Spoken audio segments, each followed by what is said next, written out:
Hey, UConn students. Hope you're doing well. This is Friday night for me. Well, Friday night for you too, I guess. But that's when I'm recording this. So just wanted to go over some things with you in terms of the next assignment on May 22nd, Nationalism and War with our new unit here. And hope you're doing well, first and foremost. Hope you're hanging in there and learning to adjust to this new reality. The weather's going to start finally getting warmer, and I can't wait to be honest. So again, if you need anything or have any questions, some of you are emailing me a little bit, which is good. Just an excuse to talk to you, so I'm always happy.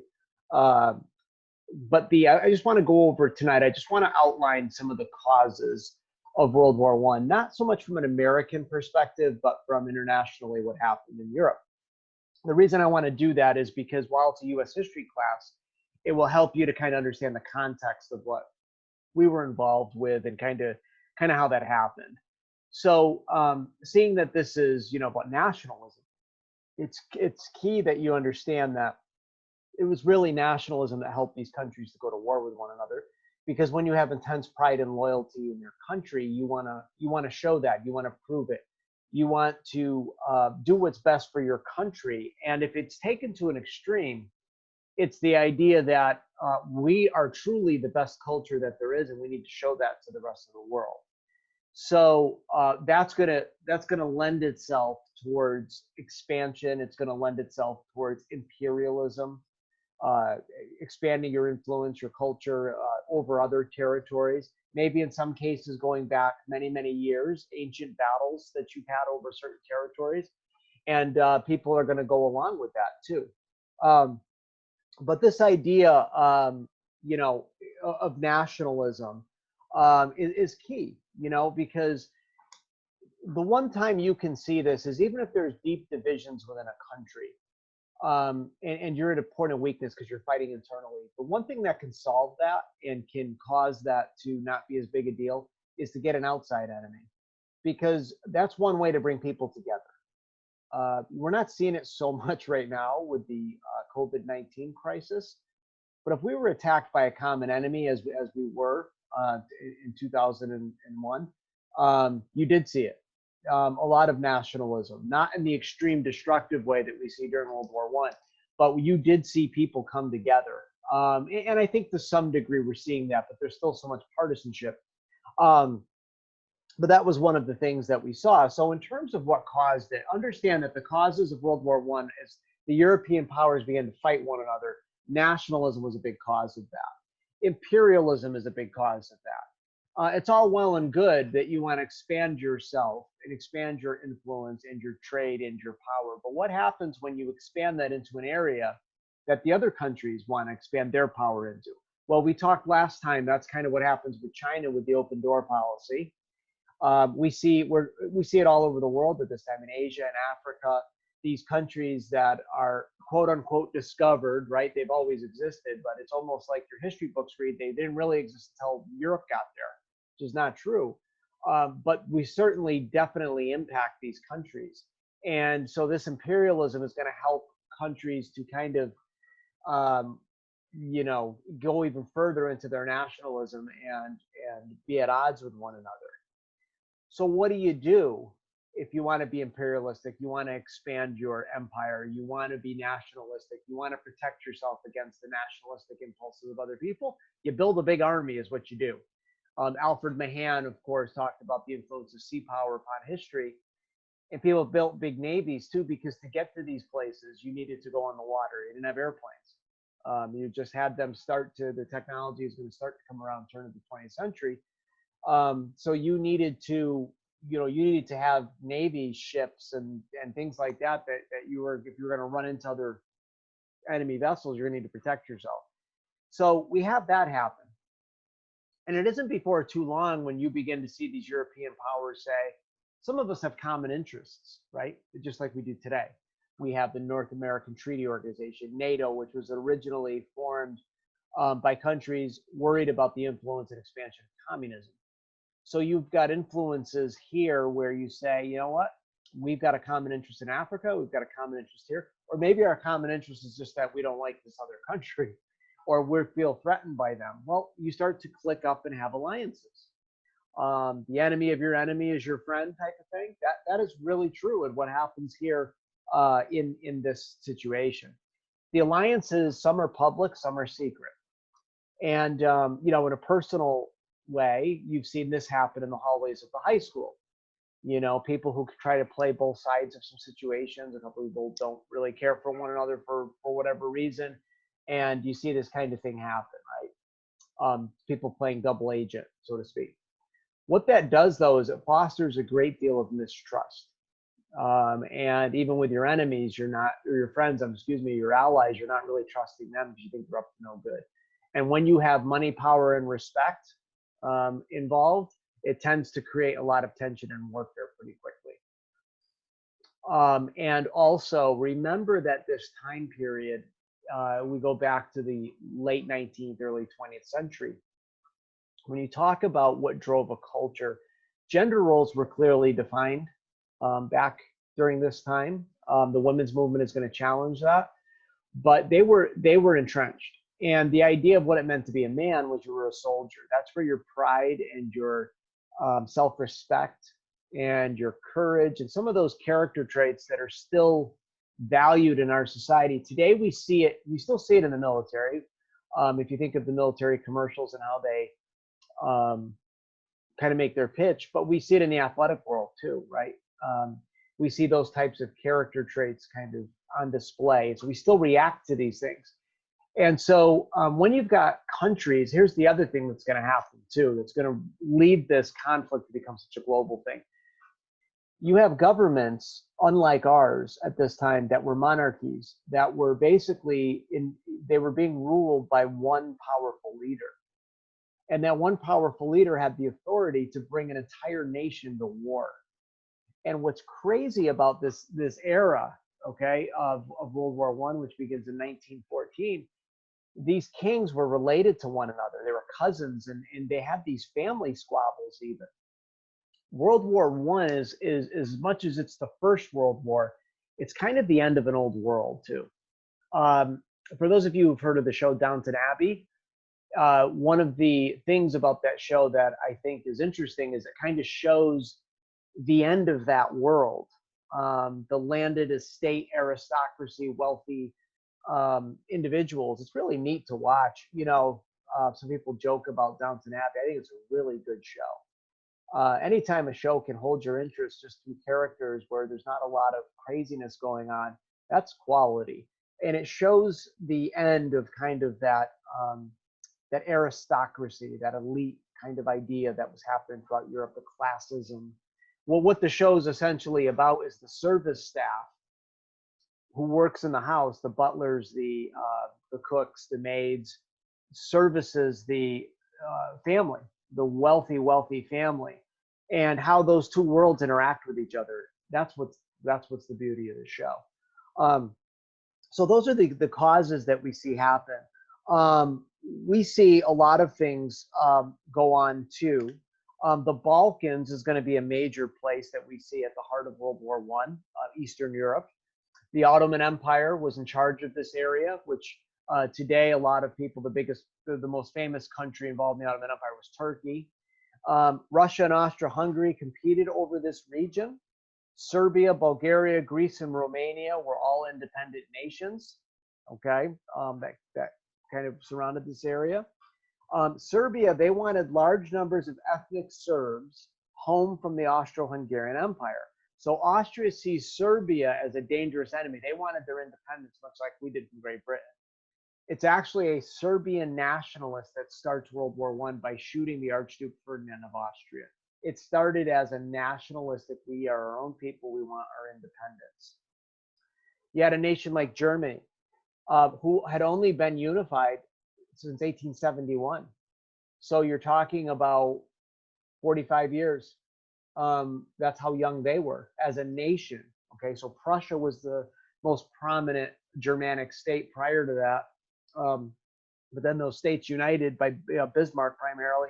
Unification happens in 1871, and they become the largest military industrial power on the continent. An old teacher that I had at Torrington High School said to me one night, it wasn't even at school, I saw him, we were talking about stuff and kind of history came up. And he told me that in his opinion, the greatest armies the world had ever seen were Germany World War I and Germany World War II. So Germany in a short time became this major prominent power. Who are they located next to? Well, France. Germany and them had a long history. And it's, remember now, this is actually going to happen with Hitler in World War II. This stuff is still being talked about and fought about when Hitler rises to power. There's a deep history that he plays on here to induce the nationalism that we see in World War II that becomes so destructive. Germany seizes control of Alsace and Lorraine from France in the Franco-Prussian War. And so that creates animosity there. Great Britain had substantial trade with Germany, but was worried when Germany made naval buildup a priority and threatened their dominance over colonial matters. France and Russia agreed to common mobilization if either one of them got involved in a war with the Triple Alliance. France and Russia. So the Triple Alliance is Italy, Germany, and Austria-Hungary.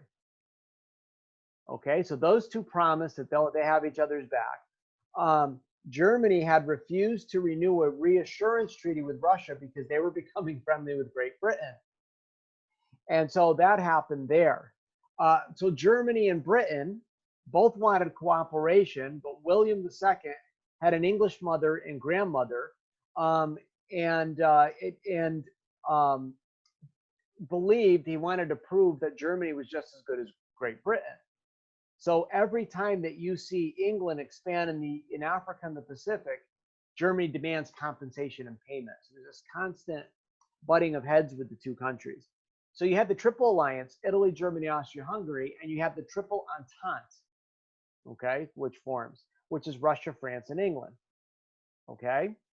So you've got these countries kind of clicked up into rival gangs, if you will, against one another due to really they had common interests economically, nationally, some bad blood over some previous things. So they kind of do this. So friends become more important than policy, and it hurts peace because whenever you make a decision now, you constantly think about how this is going to impact your allies, your friends. And so it kind of stops people from solving problems, geography, these old problems with each other internationally, because you've got so many competing interests that you have to balance. And so this all kind of happens. There's rebellions in parts of the world that create some problems, right? And so you've got a lot of this confusion. And then you've got this massive military buildup on top of it that starts to happen, where they are starting to worry about one another, okay? And so just to give you some idea of what was happening, so let's take Great Britain, for instance, okay, at this time. And I think I said last time that the sun never sets on the British Empire, it was said. Britain took over countries like Uganda, Nigeria, and British East Africa. Okay, so you go to these areas today, they speak English. Many people do because of that. All right, Portugal, who you don't hear a lot about, but they had controlled Angola, which was the oldest colony in Africa. So I'm sure if you go to Angola today, you'll hear some Portuguese being spoken there even now. France controlled Algeria, Tunisia, Morocco, and Madagascar. They had the largest European influence in Africa. So they had a very strong presence there. Germany had the Tagaland and Cameroon. They were involved there. Britain, of course, is heavily involved in India. England also took over Afghanistan. And Britain and Russia both set up spheres of influence over Persia, which later becomes Iran. So even in my lifetime, in your lifetime, some of the consequences of this continue to happen, okay? In Asia, Britain takes over Burma, Singapore, Ceylon, and the Malay States. France took over Laos and 4 other colonies to form French Indochina, including a country known as Vietnam. We're going to get involved in Vietnam because of our friendship with France many years, 50 years after this. Think about that. That's why it's so important to learn history, because things connect like you wouldn't believe.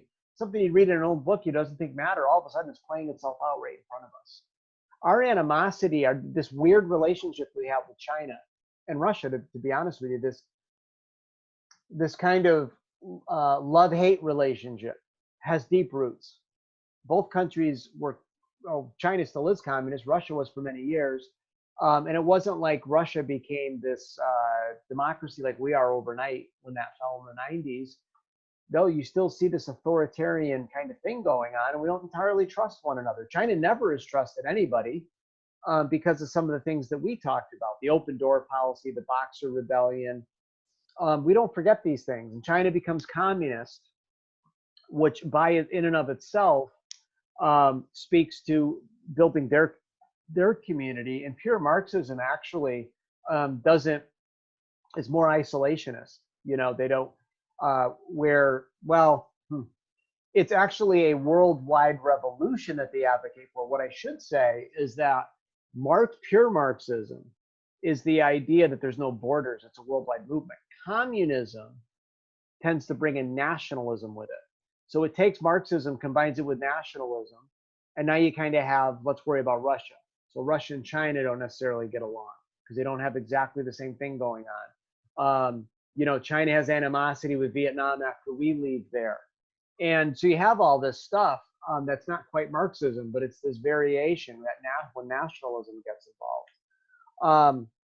You have Britain take over places like Australia, New Zealand, New Guinea, while France takes over Tahiti and places like that. Germany splits the Samoan Islands with the United States. So you got all this interaction, right?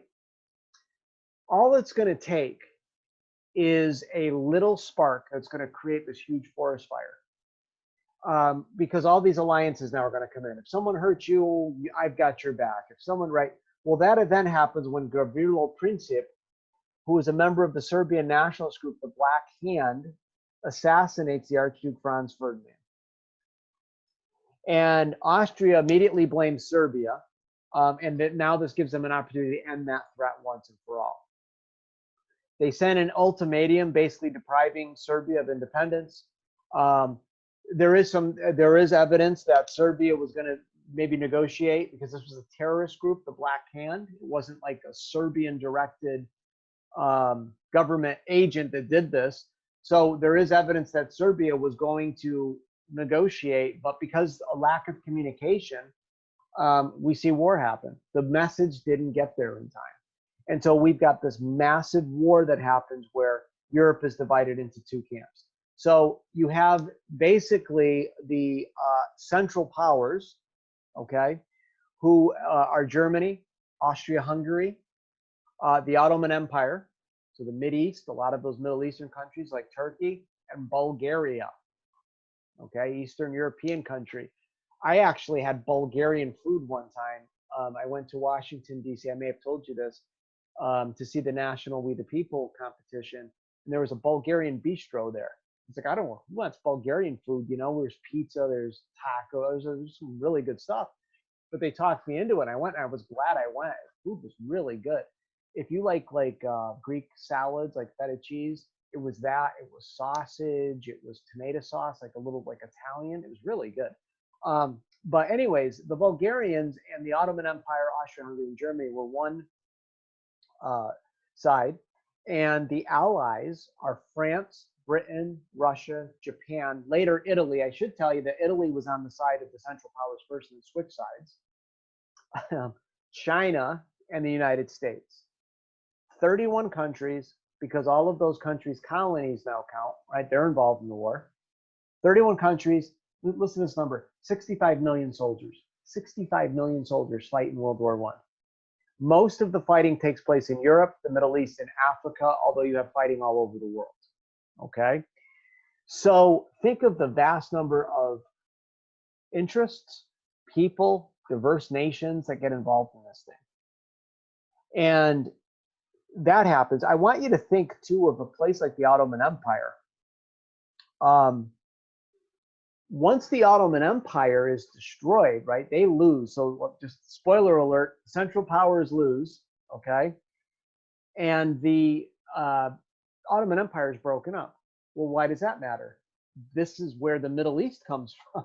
I mean, a lot of these countries get their independence or their protectorates after the war. Countries kind of watch these areas and keep them under their hand, and eventually these countries get their independence and begin to have their own problems and issues, and those other European countries still want to get involved. There's the Middle East for you. It goes all the way back 100 years ago. So again, that's what kind of starts this whole thing. So what happens with the United States? Well, for reasons of our own, which we'll talk about next time, we're isolationists because we're nationalists. We have intense pride and loyalty in our country. We talked about the Monroe Doctrine, and we figure if we can stay out of this thing, we can take advantage of it. Great, good for us. Let them all fight it out. We've had enough of Europe anyways. We watched the French Revolution. We saw, we had our own revolution. We don't need that. Let's make money off of all this. Let's, watch them kill each other and let us benefit. And the problem is, though, we've got in our country, because of immigration, we've got people from all of these countries. How do you maintain that? How do you maintain a happy population when their relatives and their home countries are fighting it out with each other? It's amazing if you think about it. There's a real potential that things could have blown up here, but we don't see that happen by and large. Okay, so but we are going to make decisions, and we are going to favor one side over the other, which we'll talk about next time. But these are the very things that are going to lead to World War II, the Cold War, and even what's going on today. So just an overview as you start to think about how you're going to write this paper in terms of how do you see nationalism plays about. Think about that. Think about the Serbians wanting national independence from Austria.